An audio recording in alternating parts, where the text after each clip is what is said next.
Okay, let's get right into this explainer. I want you to imagine, just for a second, a researcher who willingly locks themselves into a grueling, almost unthinkable routine for nearly 2 years.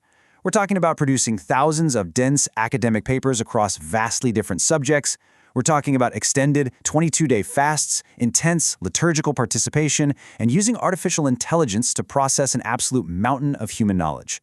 Your very first thought is probably, okay, this person is obviously just trying to build the ultimate digital archive. But our source material today reveals a totally fascinating twist. The ultimate goal wasn't just to build a massive database for AI. The deeper claim here is that the daily act of building this incredible archive literally rewired and transformed the mind of the human who built it. So here's our roadmap for today. We're going to break down this highly structured methodology in 6 quick steps. First, the real main character. Second, the power of constraints. Third, surviving media gymnastics. Fourth, the ultimate explanation test. Fifth, connecting the dots. And finally, a transformed mind. Let's dive in. Section 1, the real main character, which is actually the author's mind. Vannevar Bush once pointed out that there is a growing mountain of research, and dealing with that overwhelming amount of human knowledge is exactly what we're looking at here. But this intellectual process didn't just happen in a vacuum. It was profoundly embodied. The author wasn't just some disembodied brain mindlessly typing at a keyboard. This work happened inside a stable, lived rhythm of fasting, prayer, and Catholic liturgical life. It was truly a whole-person approach to managing and processing information. So, what did this actually look like day to day? Well, it was a recurring cycle of inquiry. Basically, it was a mental obstacle course. It starts with a question, usually some kind of tension or contradiction the author noticed. Next up is AI retrieval. And let's be totally clear here, the AI was absolutely not the authority. It was just a tool to gather sources and historical parallels. Then comes comparison, which is making sure terms across different disciplines actually meant the same thing. Step 4 is citation and genealogy, proving the idea actually has historical roots and isn't just something he made up on the spot. And finally, formats, forcing the idea through multiple different mediums to really test its strength. Moving right along to Section 2, the power of constraints, or, as I like to call them, bowling alley bumpers. Think about it. If you have absolutely no rules, you can just make up any answer you want, right? That's arbitrary invention. It feels super creative, but it's usually just an illusion. Instead, the author practiced constrained reconstruction. Think of constraints exactly like those bumpers at a bowling alley. Every single time the author had an idea, it had to survive external checks, historical documents, theological doctrines, scientific frameworks, and rigorous logic. The bumpers literally stop your thoughts from flying off into the snack bar and declaring themselves absolute truth. Truth occurs when the judgment of the intellect corresponds to reality. That pulls directly from the core philosophy of Thomas Aquinas, and it hits the nail right on the head. You can write a paragraph that sounds absolutely gorgeous and perfectly internally logical, but if it doesn't match the external world, it isn't true. External constraints prevent our own internal coherence, our own private little bubbles of logic, from becoming a false final standard. Reality just has to keep your work in check. Section 3. Surviving the media gymnastics. Because the medium really is the message. Now, taking an idea through a single format is pretty easy, but this author put every single concept through the ringer of what we can call media gymnastics.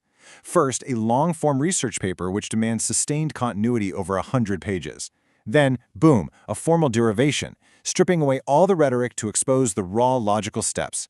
Next, a podcast, forcing the idea into a temporal sequence. It literally has to make sense out loud in real time.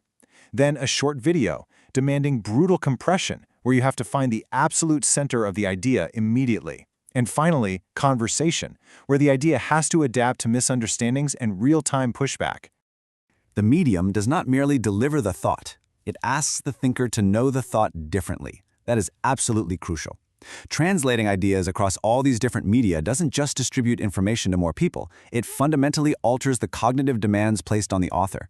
When you have to compress a 100-page paper into a 5-second video hook, you are forced to strip away all the fluff. You have to ask yourself, what is the true invariant center of this thought that survives no matter what shape the container takes? Section 4, the ultimate explanation test. Let's talk about Angela's explainer. Out of all those intense formats, the ultimate test of true understanding was surprisingly personal. At the very end of these dense, heavily cited academic papers, the author had to write a section called Angela's explainer. It was specifically designed to explain the core concept to his 11-year-old daughter. This asks the ultimate diagnostic question. What is the simplest, truthful account of this argument? Seriously, if you can't explain it to an 11-year-old without it becoming totally misleading, do you actually understand it? Technical jargon versus simple relational truth. Think about the danger of jargon for a second. Jargon is kind of like scaffolding around a building. It's incredibly useful for building the structure, sure, but if the building just collapses the second you take the scaffolding away, something is deeply wrong. Writing an explainer for a child forces you to take down all the scaffolding of fancy academic words and see if the simple relational truth can actually stand on its own. It proves you have genuine knowledge, not just a good memory for big words. And hey, this isn't just a cute family exercise, it's grounded in serious pedagogy. It perfectly echoes Jerome Bruner's idea of revisiting complex ideas at accessible levels. It reflects Lev Vygotsky's theories on how learning is socially mediated, meaning you have to build a bridge to where the learner actually is. And of course, it channels Richard Feynman, who famously used simple explanation to diagnose gaps in his own understanding. Plus, let's not forget the humor. In these explainers, the author's daughter provides a healthy dose of sass, which acts as a highly effective witty quality control mechanism. It stops the paper from taking itself too seriously and makes sure the explanation is genuinely engaging. All right, Section 5, Connecting the Dots, the cross-disciplinary web. When you repeatedly run ideas through this kind of rigorous obstacle course, something magical starts happening to your brain. You start seeing deep relational patterns across vastly different subjects. The author was navigating incredibly distinct domains. We're talking theology, heavy philosophy, and the absolute cutting edge of AI and systems theory. Now, the key here was not to collapse them into one another. Theology doesn't just magically become information theory. But the author trained his mind to navigate between them smoothly, honoring their unique methods while finding the structural similarities they shared. The pattern which connects. This phrase from Gregory Bateson is perfect here. The author wasn't just looking for identical words across these fields. He was looking for recurring structural patterns. An idea about memory in an AI context would suddenly activate the theological concepts of tradition and philosophical concepts of identity. The vocabulary changed completely for sure, but the underlying relational structure remained totally recognizable. Finally, Section 6, a transformed mind and relational intelligence. As we wrap this up, let's think back to Vannevar Bush's insight that the human mind basically operates by association. By meticulously documenting this massive archive, linking concepts, cross-referencing papers, tracking the failures and the successes, the archive itself became an external memory. It permanently altered the author's internal cognitive search space.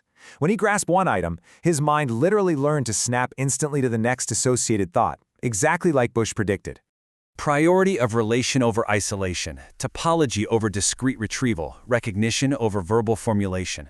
So what does this all mean? It means this grueling multimodal obstacle course fundamentally shifted how the author's mind worked.